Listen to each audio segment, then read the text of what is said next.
We're going to get started just a couple of minutes early so that we can give Mike the full 1 hour. My name is Joe Quinby. I'm the head of the chair of the Christians in the Workplace Networking Group, CWNG. This is a CWNG event, and we start all of our events with prayer, so bear with me one moment. Heavenly Father, we thank you so much for your blessings upon this company. Thank you for your blessings on the audience, on our speaker today. May our actions and our words give you glory in Jesus' name. Thank you. Amen. Okay, I'm required to give you the emergency exits right there. Head 50 feet away from the building if anything happens. Let's see, that's pretty much it. My pleasure today to introduce our speaker, Mike Cosgrove from True North Financial Ministries. He is the director of this ministry, the financial educator for both the Samaritan Counseling Center and P&M, and has provided financial classes for organizations and families throughout Albuquerque and the surrounding area for over 10 years. He's retired from the Air Force in '93, became a certified financial planner, eventually working as director of training for international organization. About 8 years ago, he and his wife Karen felt a calling to create a no-cost program to help families eliminate debt, get focused on their goals, and plan for the future. This is his third year serving our employees here at Sandia. It's our privilege to have him back. Ladies and gentlemen, please welcome Mike Cosgrove. Thank you, Joe. Thanks, Mike. Thank you, buddy. I appreciate that so very much. I appreciate it. It's great to be back here again. I realize that you're here for a short amount of time, and I want to be a good manager of the time that you've given us today. I'm very glad that you're here. It's important for me to be able to come up here because I feel like I'm the financial educator for Sandia. My 3-year association has just been wonderful to help so many people. So let's get started.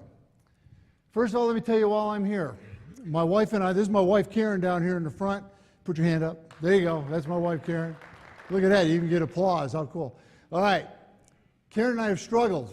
We know what it's like to be in pain when it comes to being in debt, not having enough savings, being concerned about what's going on in your financial life. We created this program that I'm going to show you a glimpse of today because of the difficulties that we had. This is my 3rd year of serving you, and I've got to tell you, it's been a privilege to do that. It really has been. We've had the good fortune of being able to help some of the people that work here at Sandia be able to keep their jobs. As you know, whenever you get a job promotion or a change in jobs, quite frequently they will go through and they'll pull a credit report. When that happens, if there's something on there that is negative about finances, there's some questions that are asked that may preclude you from receiving that security clearance. One of the things that I've been just so blessed to do is to be able to help people in that situation and also to be able to go and represent them in the court appearance to be able to keep their job. In fact, we are 100%, everybody that has come through us has been able to do that and keep their security clearance. We don't want that to happen to anybody. So that's one of the things I enjoy doing. We've had over 70 employees from Sandia that have come through the class that I teach.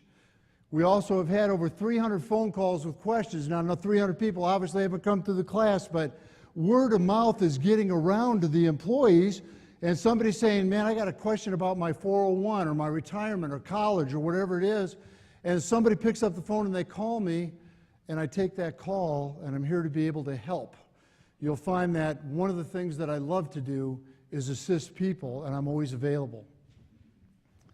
Let's be honest, you're here today because you have concerns about something financial. I don't know what that is, but I can tell you this, we can help a little bit. So let's think a little bit as we go through here today about how this might help you. Managing resources is not easy. It's just not. You know, a few years ago, I went on a diet, and the guy said, man, you know, all you got to do, he said, it's a 5-word diet plan. He said, eat less and exercise more. That was it. Well, isn't that easy to say? Oh, just go ahead and lose that weight and do that. You're fine. You see, it's not easy. Same thing's true when it comes to finances. People say, hey, just go on a budget. You'll be fine. I'm going to tell you right now that budgeting and money management is hard work. It is. Otherwise, nobody'd have any problem with finances. So we have to understand that it takes a little bit of work. Now, I got to be honest with you, I'm going to be able to speak up here for about 45 minutes, and I'm not going to be able to address every financial issue that you might have, so please give me that grace. But at the end, I will be available to answer questions for you as long as you need me. Today is designed to get you to think a little bit differently about finances. Think about it not just about money, but about a comprehensive look at all the different factors that impact you financially. Financial success is a process with very distinct steps. Most people think that when it comes to finances, all you got to do is say, I make this much. If I stop spending this much, I'm going to be fine. That is not the case. There is much more to being financially successful than just watching your spending. And I'm going to share a little bit about that with you right now. First of all, you got to learn to communicate effectively. By a show of hands, how many of you with your spouse or your partner, how many of you have ever had any kind of a crossword about money? Be honest. Oh, yeah, see? Most of us, right? You know, with Karen and I, she and I used to conflict quite a bit. We used to have a lot of arguments about it. She would manage the money. I would just kind of be hanging on the outside. But we had conflict. Let me tell you, number one cause of divorce in this nation is finances. I had one of the people in my class, I said, number one cause of divorce in this country is, and he said, marriage. Wait a minute now, I don't think that's right. It's finances. That's what's causing the problem. You see, you have to learn how to be able to communicate so that when something comes up financially, you can make a decision together. You can avoid the conflict. Is it going to remove it all? No, you're still going to have some conflict in your life, but we want you to learn how to be able to speak about finances without getting upset about it. I love this. George Bernard Shaw said this, and I love this quote. The single biggest problem in communication is the illusion that it has taken place. We're not really communicating. You might think that you are.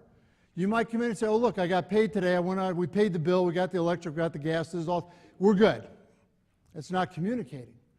That's sharing facts. That is not communicating. You see, when it comes to talking about money, you need to talk about what the future might hold. You need to talk about what you're saving for, what you're planning, where you're going. Those are things that are as important as the financial aspect. So one of the things that Karen and I teach in our class, we're going to teach you how to have money dates. Be able to change the way that you communicate about money by saying, hey, honey, we just got paid. We got a couple of bills that we didn't anticipate, or we have something that we're saving for. Can we sit down and talk about this a little bit? Do you have some time? And then you sit down together and you talk about it without distractions, without the TV being on and the phone ringing and the kids running around and everything else. We want to establish an environment that will just help you be able to communicate and make decisions together. Number two, second step in this process of being successful is something you probably haven't thought about. It's setting goals, goal setting, knowing where you're going and what you want to do. So many of us in America live month to month, collect our paycheck, pay the bills, put some money in the bank. Collect the paycheck, pay the bills, put the money in the bank. Is that what life's all about? It's really not, is it? Every one of you have things that you'd like to do, things that you'd like to accomplish while you're here on this earth. I'll bet you don't have them written down. And I'll wager this. You are not telling your money to go to the goals to accomplish them. You want to retire at 55, 60, 65, whatever age. Are you putting enough money away in the retirement plan? You've got young children, you want to send them to college. Doggone those kids, you keep feeding them, they keep growing. All of a sudden, they're going to be good time for college. Have you set aside the money for that? What is important to you during your lifetime? What a budgeting process does is it helps you take whatever those goals are, whatever they are, and say, look, I choose not to do this today so I can tell that money to go to my goals so that when I get to that point, I have the money to do it. Unfortunately, so many of the people that I have come through our class, they're in their 60s or 70s, and they say to me, Mike, at this stage in life, I thought I'd be here, but I'm over here. And the reason is because they didn't tell their money to go where they wanted it to be. Setting goals is critically important. Yogi Berra said this, if you don't know where you're going, you're probably not going to get there. Isn't that true? A goal gives you a focus, something to accomplish, a direction to go in. It might change. If you write it right now, it might change later. That's okay. But you see, without a goal, when you get older, you're not going to be able to accomplish the things that you wanted to do. We're going to teach you how to set goals. Step 3 is to think about spending in terms of categories. Now, each of you, when you came in, you got a piece of paper, right? It's got a budget sheet on it. And as soon as you got it, you said, oh, here we go. Something else I got to fill out. It's got my categories on it.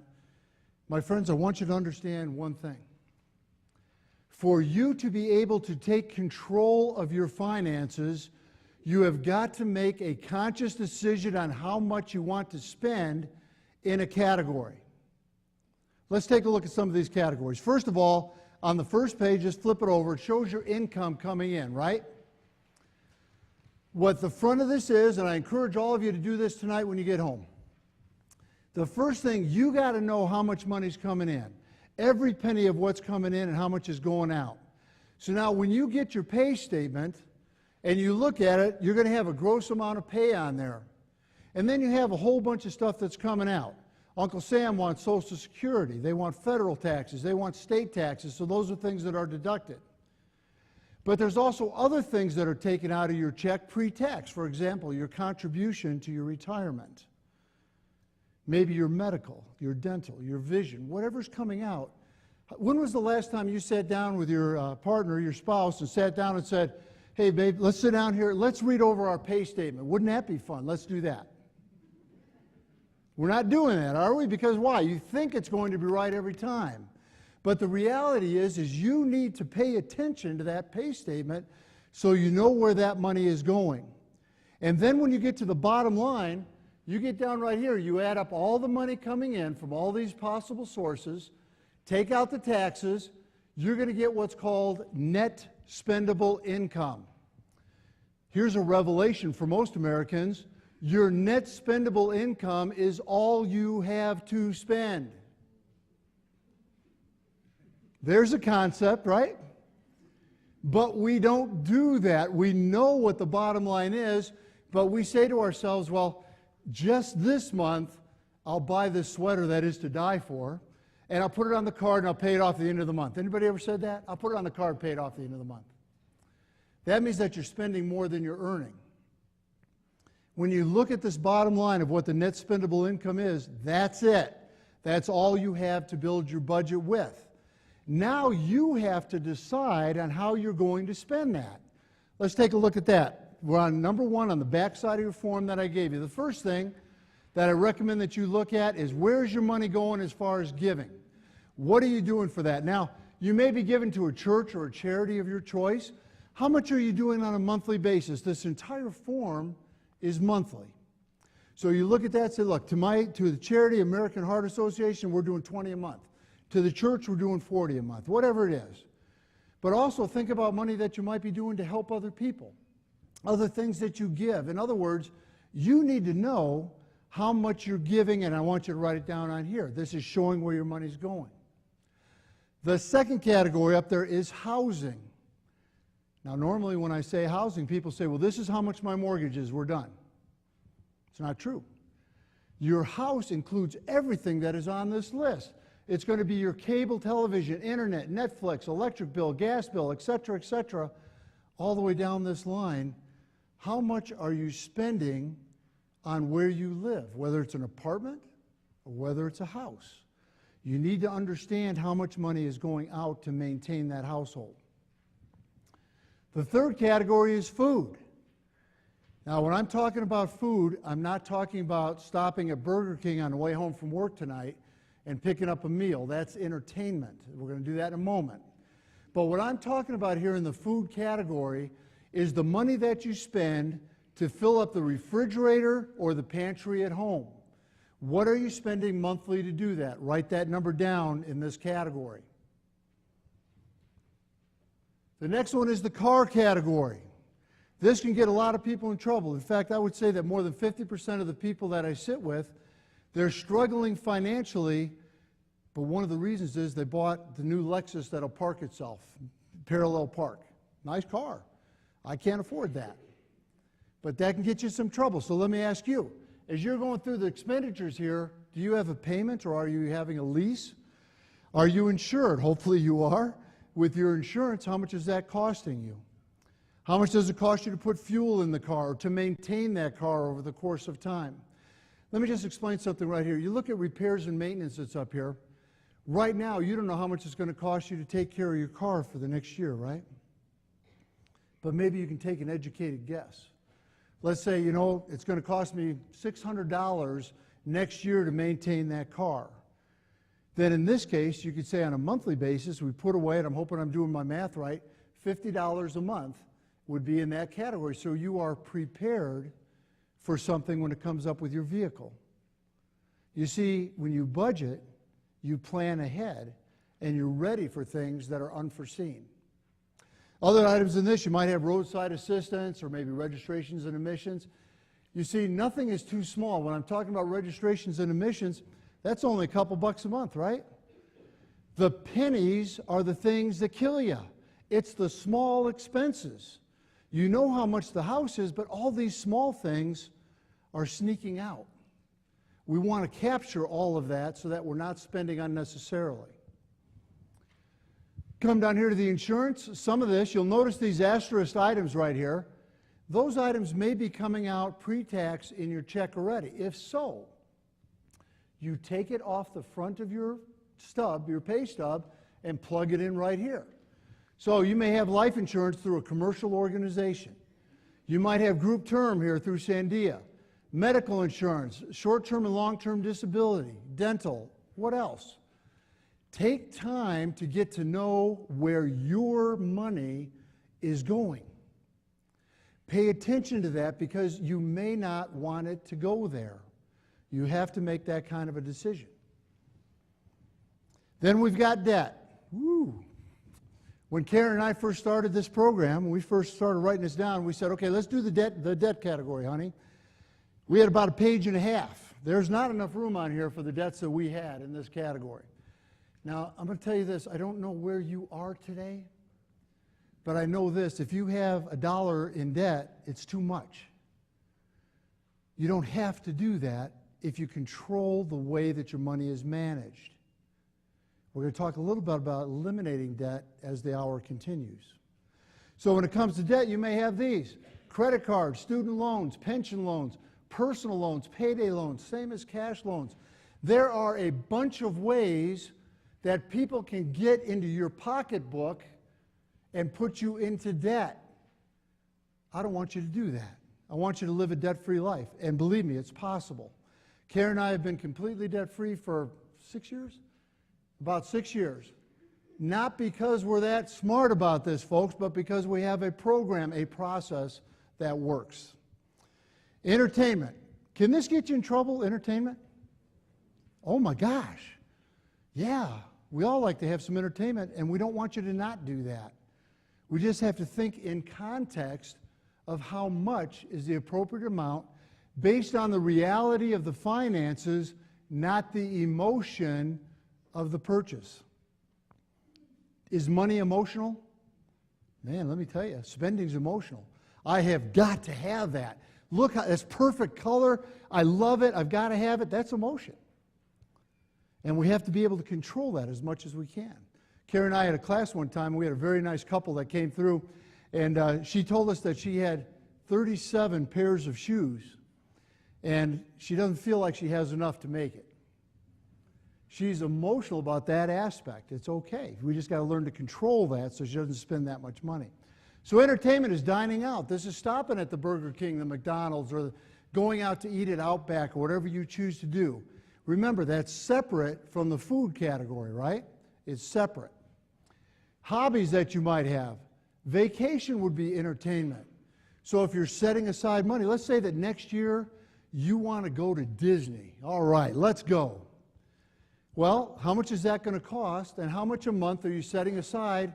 Here's a concept, so you can pay cash for that vacation next year.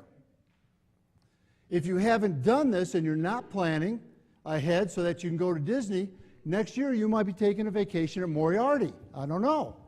It might work that way. You got to plan ahead so that you're ready, right? Then you've got club dues, any clubs that you might be involved in. This could be gym dues. It could be any of the large companies that are around here that you pay a membership to be able to be a member of that, anything that you have for those, or any other type of entertainment that you do. Just let's figure out what you're spending a month in order to do that. Next category is clothing. I would bet that if I asked each one of you today, how much are you going to spend in 2015 on clothing? Got no clue, Mike.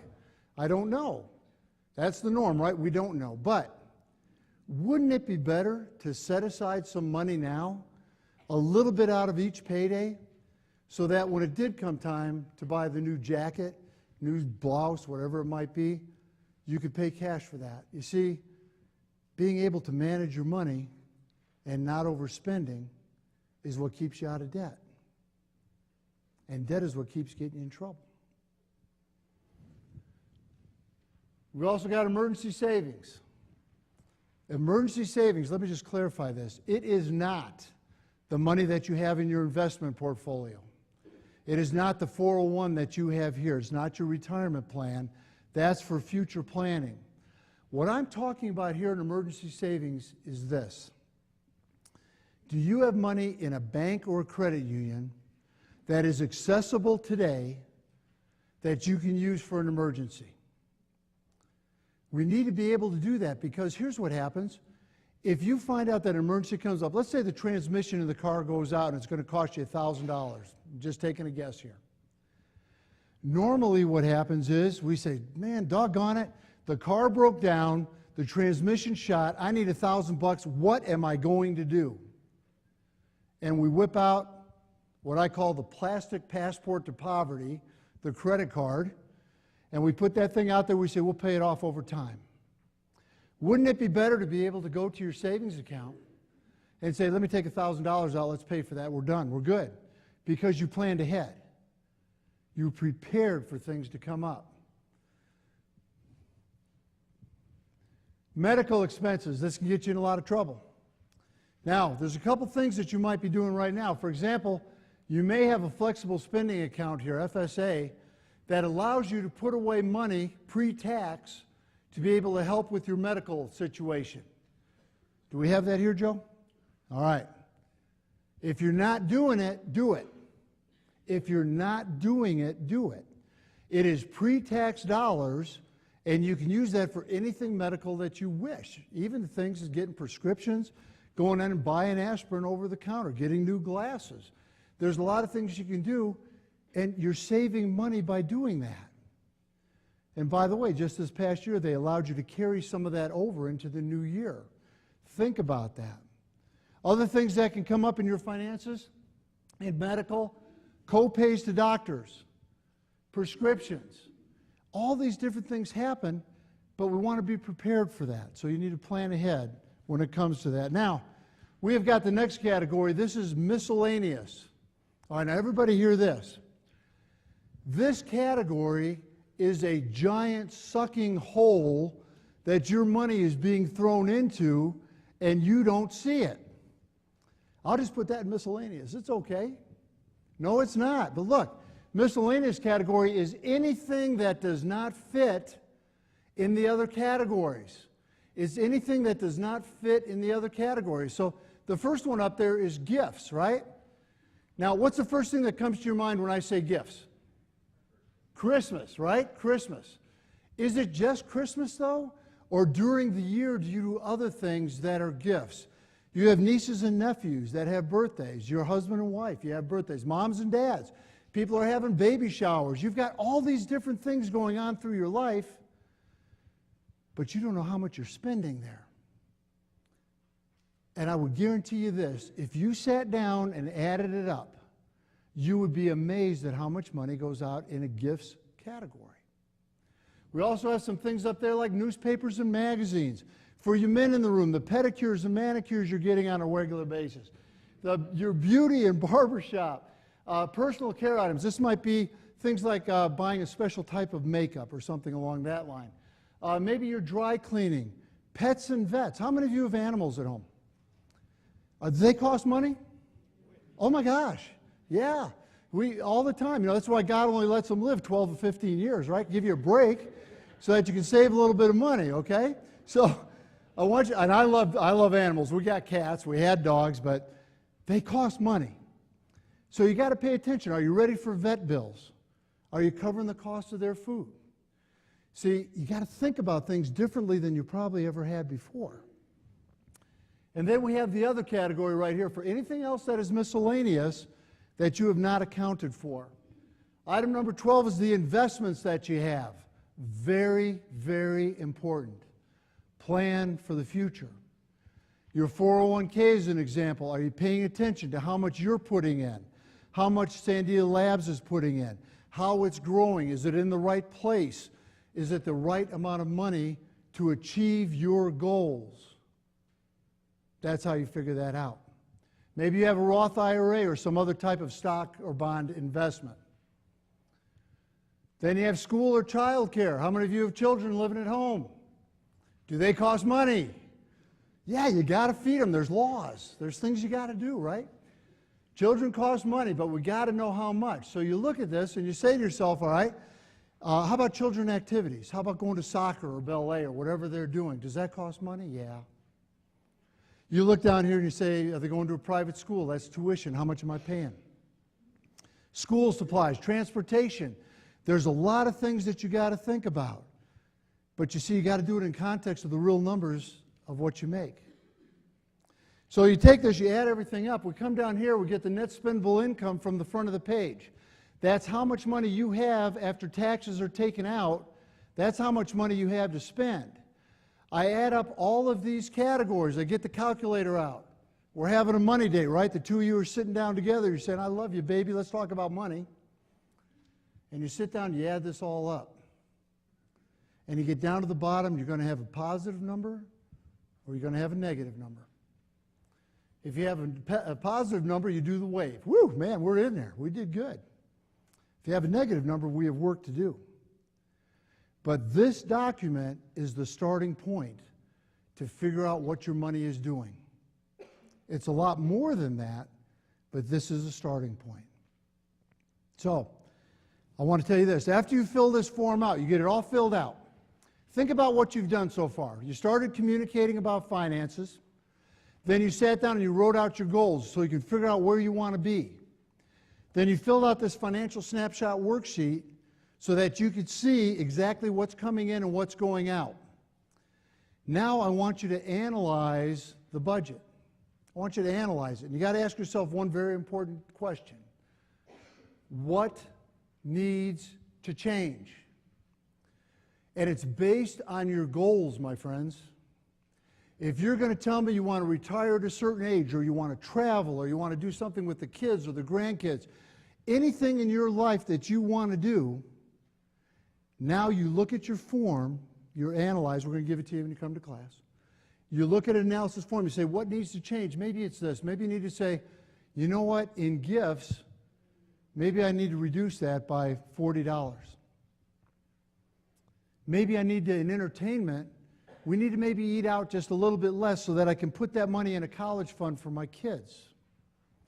Maybe I can increase my investment for retirement so I can retire earlier or more financially secure by not spending money in this category over here. I'm going to tell you, this is the hardest thing. It's real easy for you to tell the person next to you how to cut back their budget, but it's really hard for you to look in the mirror and say, I choose not to do this so I can do this in the future. It's fundamental to financial success. It just is.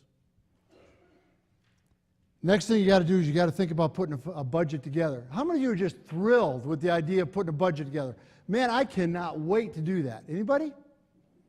Gee, that's a response I usually get. I get 2 or 3 people. Okay, so let's make this a little nicer.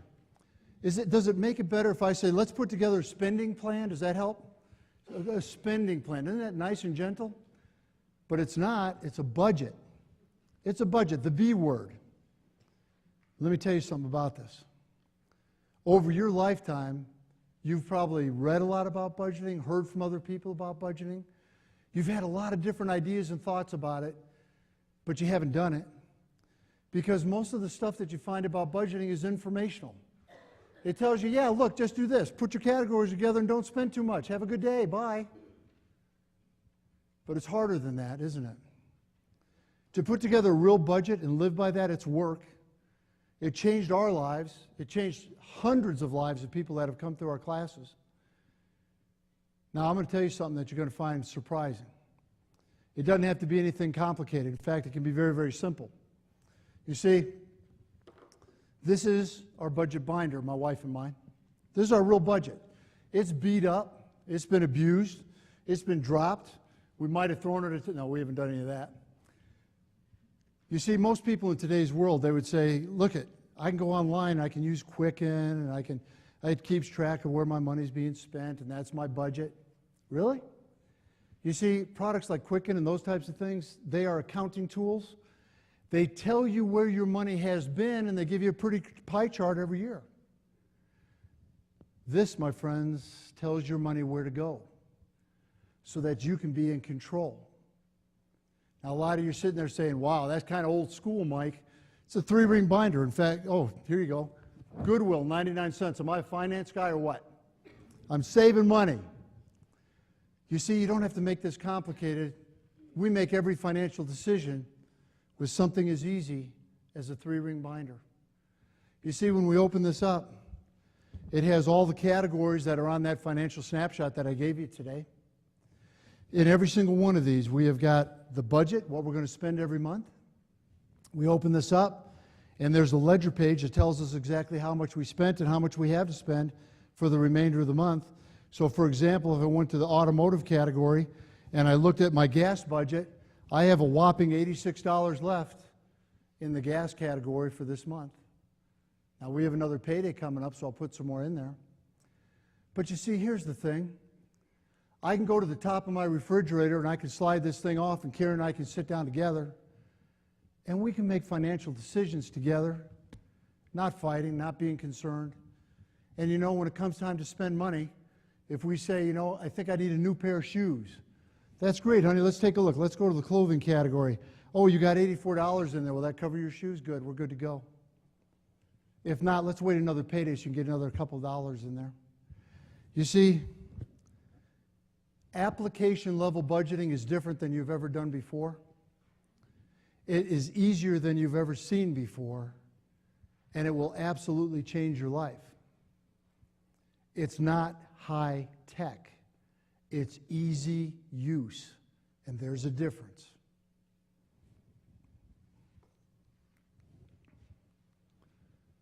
Now, the category ledger pages inside here, they're nothing more than a bank ledger, nothing more. Let's take a look at one, all right? Let's say that in this ledger page, this is the food category.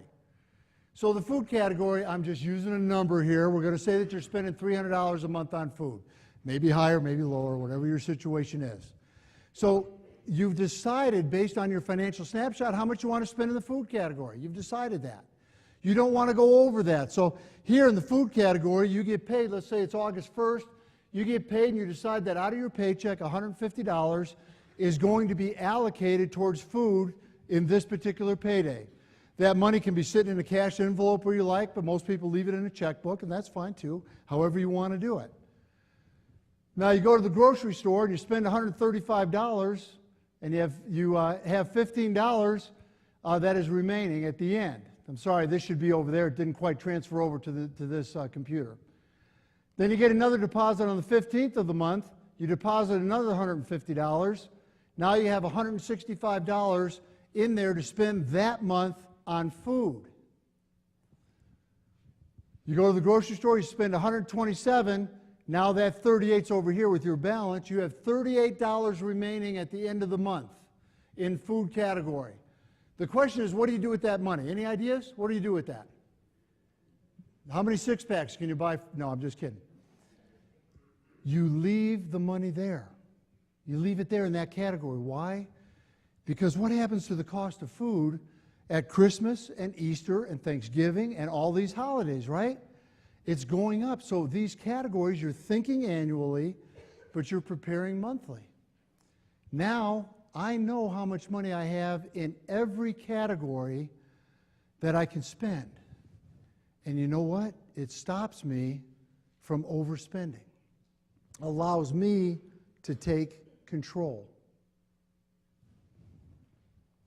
Got to get serious about your emergency savings. Got to get serious. Here's a statistic that might surprise you. 71% of Americans do not have enough money in emergency savings to last 60 days. 60 days. You become injured, you get laid off, you lose your job, God forbid. Anything happens in life, do you have enough money to tide you through the difficulties coming up? In most cases, the answer to that is no. We as Americans have one of the worst savings rates in the world. We do a terrible job considering how much money we earn. We're a very wealthy nation. God has blessed us very well. So why are we not putting away more money? It's because we can't stop spending on luxury items. We just can't. Is there a difference between a need and a want? Yeah. And it's okay to have wants as long as they're in context with your budget. It really is.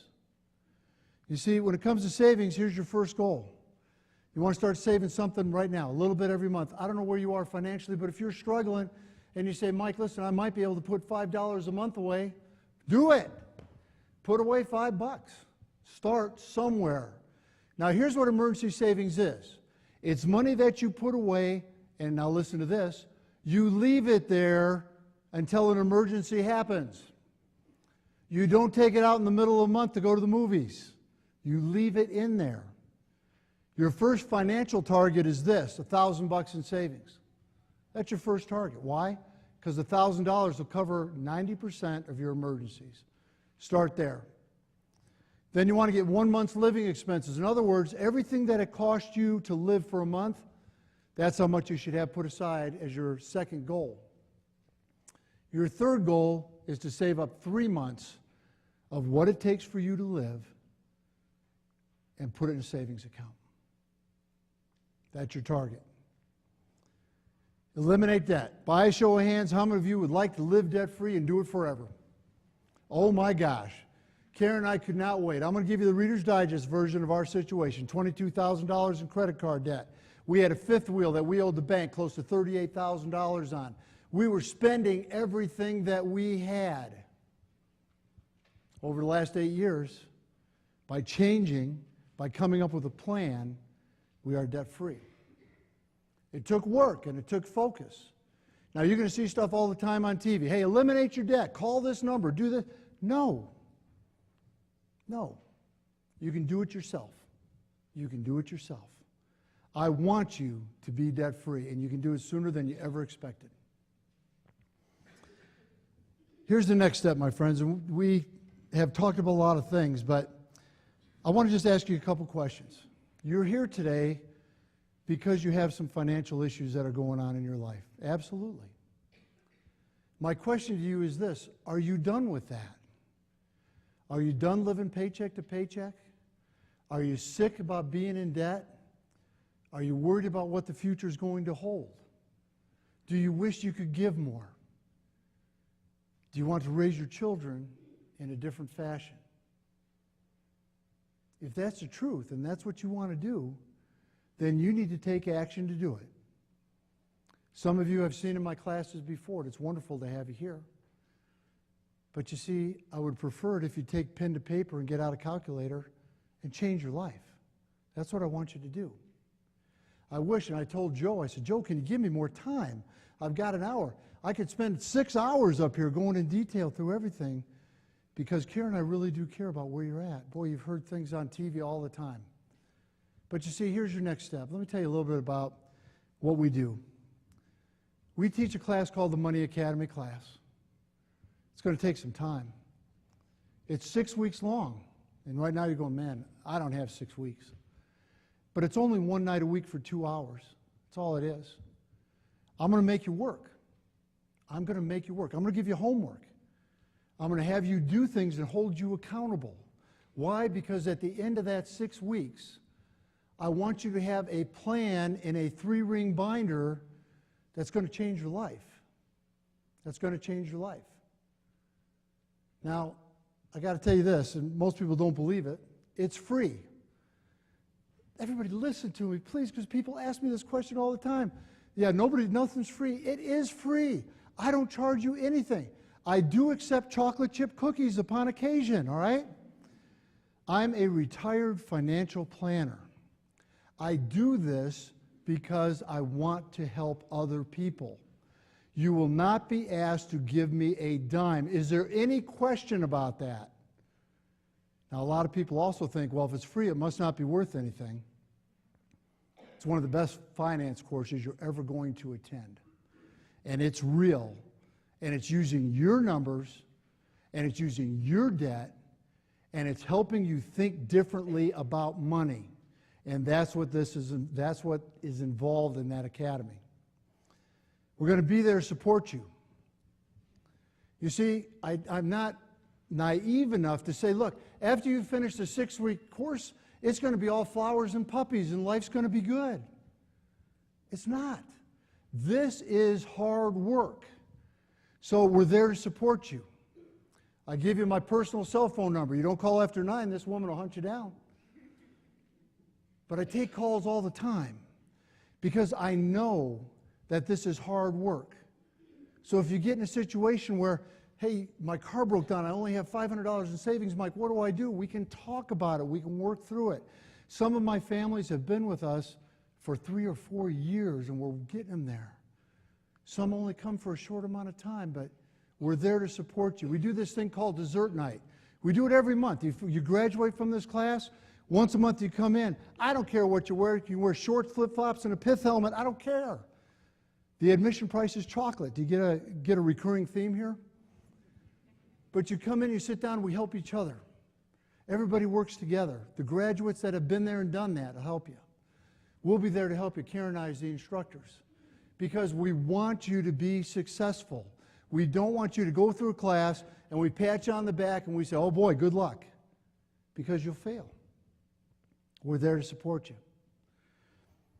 It'll change your life. It will just change your life. And I can say that, and it's an easy thing to do, but even better, how about if I have a couple of your fellow employees who are my graduates just share a little bit about their experience. Thanks. So when you're done with the course, the way you look at money, the way you see your future and how money works for you is completely different. By having a notebook, you actually, the way I used to do it, right, is you go online and you see how much money you have in there and you say, you know what, I can get those shoes because there's money there. And yeah, it's there today, but then come Wednesday, right, we all know what we're waiting for Wednesday night, and boy, you're hurting, right, and you're thinking, man, what did I do?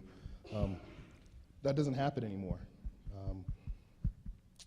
You actually spend time thinking about what it is that you want to purchase, and the amount of things that you want goes down drastically because you have to make choices.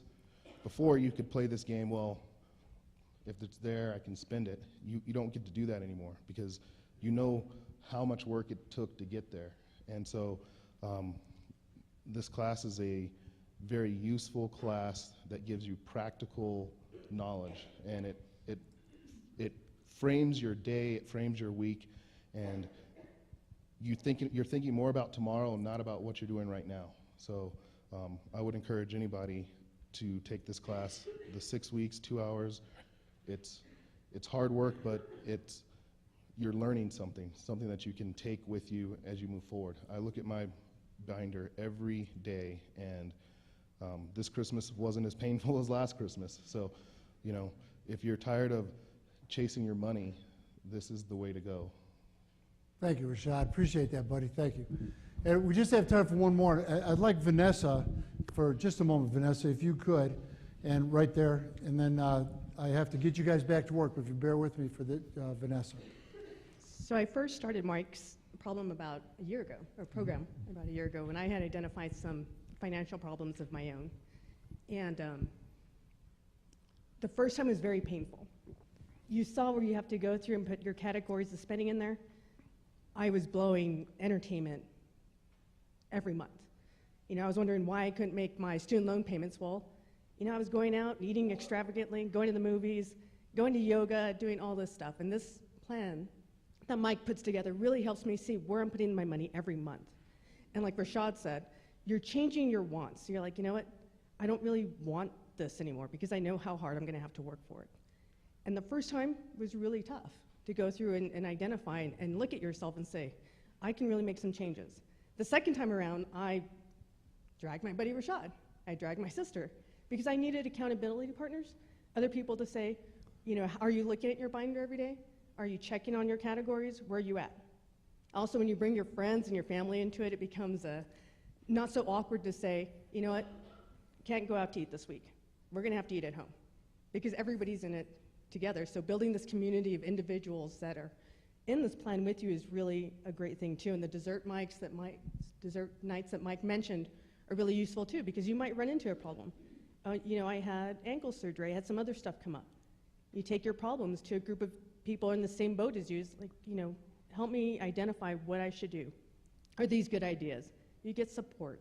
And you really do get a program that provides you with the tools to change your habits. It's not just saying, this year is my resolution to improve this. And you don't really know how to begin. But with Mike and Karen, you really do have the tools to begin that process and the support of individuals to help you get through that next year. So please attend this. Thank you so much, Vanessa. I appreciate that very much. So, thank you. You see, this is real. This is not something you're going to read about. It's not something you're going to get online. If you're willing to do the work and you're serious about changing your financial life, Karen and I will commit the time, and my team will commit the time to help you. On the way out, there's a little flyer that we've got out there with my card. You just call and register or go online and do that. Please understand that it really is free. Gosh, where else are you going to get that? All right, you're not going to be able to do it. So I am going to, it's about 20 after, and I know some of you have to get back to work, but I want you to know that I'm going to be right down here to answer any questions that you have. As long as you're here, I'll be here. It has been a privilege for me to be here with you today. Thank you so much for having me. God bless you all.